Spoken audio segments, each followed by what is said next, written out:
merci à tous d'être ici.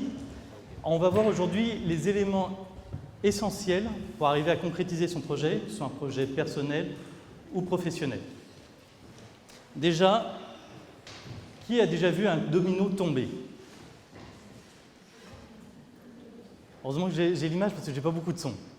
Est-ce que quelqu'un a déjà vu des dominos tomber? Merci. Bravo.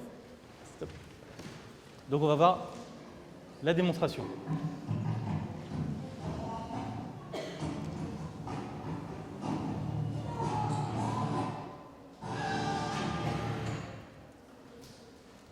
Ça paraît un peu plus impressionnant. En 1983, Lorne Whitehead est un physicien et il a mis en perspective qu'un domino pouvait faire tomber un domino plus grand que lui de 50%.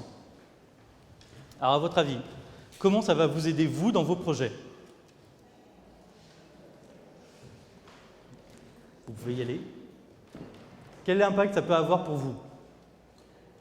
Il n'y a pas beaucoup de réponses. Une action entraîne une autre, exactement. C'est l'effet domino.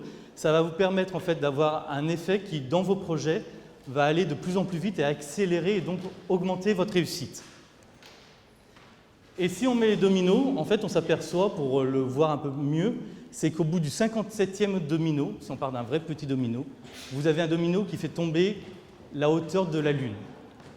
Alors, ce que ça entraîne, ça veut dire que vous, quand vous démarrez une action, ça va avoir un effet de réaction, et cet effet de réaction va entraîner d'autres réactions. Concrètement, quand vous commencez une entreprise, vous allez vous mettre à rencontrer un commissaire, un comptable, un avocat, etc., qui vont vous faire rencontrer d'autres personnes, vous allez démarcher du monde, aller à la CCI, faire des formations, etc. Et l'ensemble de ces personnes vont pouvoir vous permettre de vous accompagner.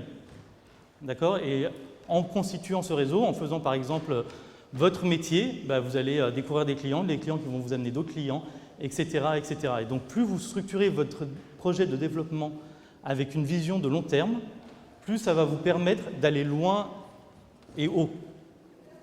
Et pour qu'un projet se réussisse, souvent ce qu'on a, c'est qu'on est face à la falaise, on voit la falaise et on se dit « Merde, comment je vais aller jusque là-haut? Comment je vais réussir ?» Ça paraît insurmontable. Trop de choses à faire et du coup, ça fait une énorme procrastination et cette procrastination empêche de passer à l'action. Mais souvent, si on se recule un tout petit peu, on s'aperçoit qu'à côté de la falaise, il y a un escalier avec une première petite marche, une deuxième petite marche, etc. Alors l'escalier il fait le tour de la falaise, on ne voit pas la dernière marche, mais au fur et à mesure, avec confiance, on avance sur les marches et ça vous permet de gravir les échelons et l'ensemble de la falaise.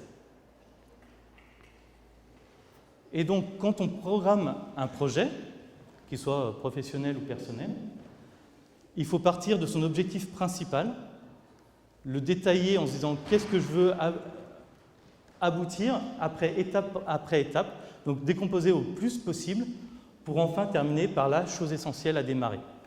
Et une première chose sur laquelle il faut démarrer pour pouvoir enchaîner une réaction en chaîne pour votre projet. Alors, à votre avis, par quoi on commence?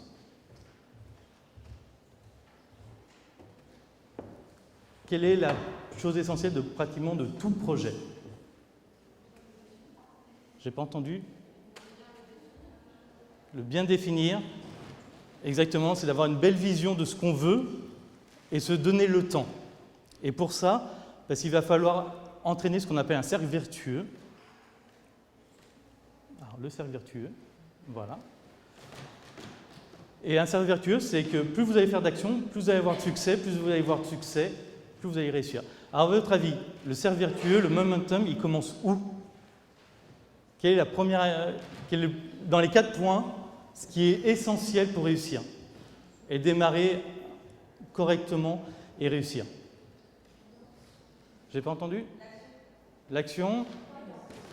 Croyance? Madame? Attendez, hop! C'est exactement la bonne réponse, et tenez. Non, c'est pas une blague. Il faut savoir passer à l'action. Ah, merci, c'est parfait. Je vous en prie. Le premier élément, effectivement, c'est la croyance. Si vous ne croyez pas en ce que vous faites, vous n'êtes pas capable d'aller à la prochaine étape. Vous n'êtes pas capable de vous projeter, de monter la première marche, et ainsi de suite. Vous n'êtes pas capable d'aller ouvrir la porte et demander de l'aide, même demander de l'aide. Et effectivement, plus vous avez une confiance en vous et une croyance et vous travaillez là-dessus, plus ça va vous permettre de vous dire j'ai la capacité de faire ça, j'ai un potentiel. Et ce potentiel-là va vous pousser à l'action, justement, démarrer les démarches, commencer la première chose et vous aurez des résultats. Et ces résultats, qu'est-ce que ça va faire? Ça va renforcer votre croyance personnelle que vous êtes capable de réussir. Et cette croyance personnelle que vous êtes capable de réussir va renforcer votre potentiel d'aller encore plus loin, d'aller encore plus haut et de réussir encore plus, ce qui va vous pousser à passer à des actions et les actions vont vous passer à avoir en plus de résultats, etc., etc. Et donc, un cercle vertueux, ça commence par un travail sur soi, par quand on veut faire un projet, si on revient sur l'objectif principal, la chose, c'est de se dire je veux aller là-haut, je veux faire tout ça, mais quelle est la première étape, la première chose essentielle dans laquelle j'ai une pleine confiance que je vais pouvoir faire tomber. Et ce domino, ce premier domino, c'est ça. C'est quel est le premier domino dont là j'ai la certitude et la confiance que je vais réussir à le faire tomber.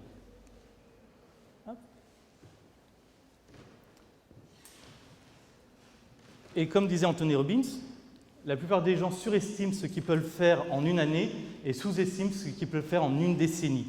On a souvent, il y a une autre situation qui dit « demain est la journée la plus chargée de l'agenda », parce qu'on a toujours tendance à tout vouloir faire rapidement et puis reporter à demain, alors qu'il faut commencer aujourd'hui et se dire déjà faire un premier projet, une première chose, et puis après je vais augmenter, je vais faire un projet plus ambitieux, et quand ce projet ambitieux sera réalisé, je vais en faire un autre, etc.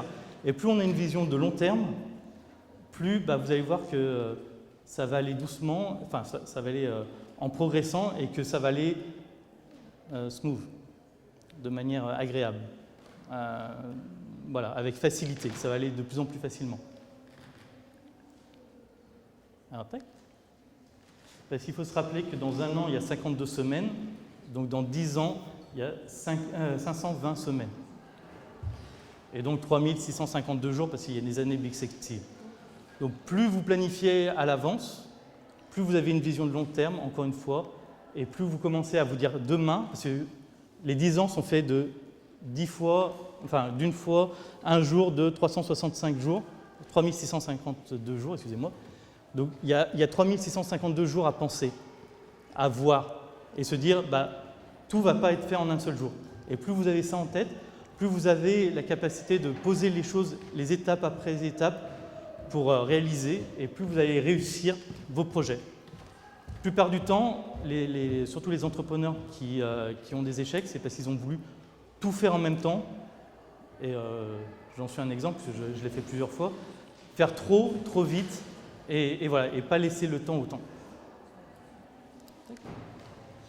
Alors, après, lorsqu'on démarre un projet, la première chose, quel est votre allié principal? Ça va être? Exactement. La première, c'est vous, c'est vos croyances. Ça, on l'a vu. Voilà. La suite, c'est votre planification. Plus vous savez ce que vous voulez faire et là où vous voulez aller, et plus vous prévoyez, plus vous avez une confiance en vous. Parce que vous savez que vous allez avancer. Vous allez mettre des petits cailloux comme le petit pousset, vous allez mettre l'un après l'autre. Et enfin, il faut savoir utiliser le temps. On dit par exemple dans la gestion des priorités, il faut savoir prévoir l'imprévu. Quand vous avez une action, elle entraîne forcément une réaction. C'est de la physique. Et forcément, quand vous faites quelque chose, il va y avoir une réaction. Le seul détail, c'est que vous ne savez pas souvent, pour le faire, c'est vous demandez à un avocat de vous préparer un contrat, il vous a dit qu'il allait le faire en 15 jours, et un mois et demi après, il n'a toujours pas fini. Donc, au bout d'un moment, ça prend plus de temps que prévu. Vous faites de la publicité, mais il y a des paramètres que vous n'avez pas pris en compte, il faut retravailler ces paramètres-là, et il faut vous donner du temps, de la chance, parce que souvent, par exemple en démarche commerciale, on s'aperçoit que les gens abandonnent souvent après la première sollicitation. et que si la personne avait fait 4 sollicitations à la même personne, elle aurait obtenu un oui. Et ceux qui réussissent dans les sollicitations commerciales, c'est souvent ceux qui ne s'arrêtent pas au premier non et qui vont encore et encore et encore et encore. Et du coup, avec le temps, ils perfectionnent leur méthode, leur manière de faire, et ça leur permet de réussir. Et puis, au fur et à mesure qu'ils accumulent des succès, ça augmente.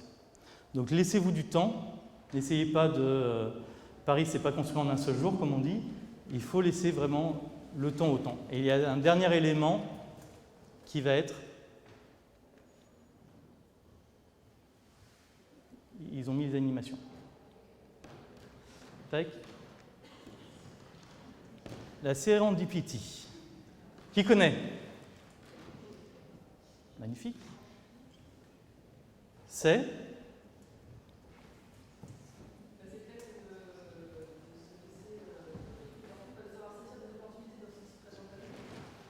exactement. On peut résumer ça par un élément qui est la chance. C'est-à-dire que c'est un terme alors principalement dans les études et dans les comment ça s'appelle dans la science, c'est qu'en fait beaucoup de recherches, beaucoup de découvertes ont été faites grâce à la chance. Il y en a qui parlent de loi d'attraction, etc. C'est qu'au bout d'un moment, vous allez rencontrer des personnes qui vont vous mettre en contact avec d'autres personnes, vous allez découvrir de nouvelles méthodes, de nouveaux matériels qui vont vous permettre d'avoir cette chance ou d'être rentré en contact. Et ça va se faciliter. Pour ça, il faut du temps.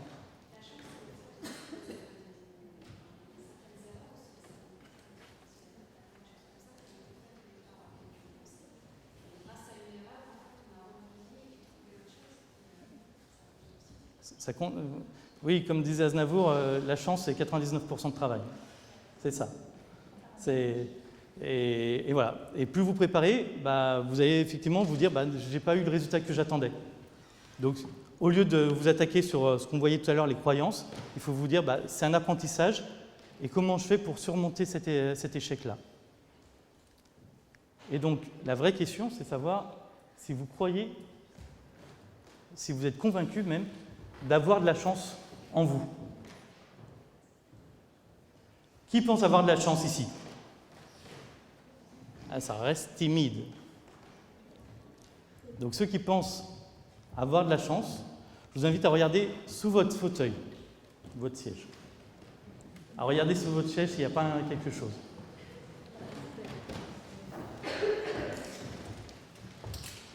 Il y en a qui ont trouvé. Parce que j'ai entendu des scotch. Il y en a qui ont de la chance, il y en a qui n'en ont pas. Ah non, mais il y en a sous d'autres chaises. Il y en a sous d'autres chaises.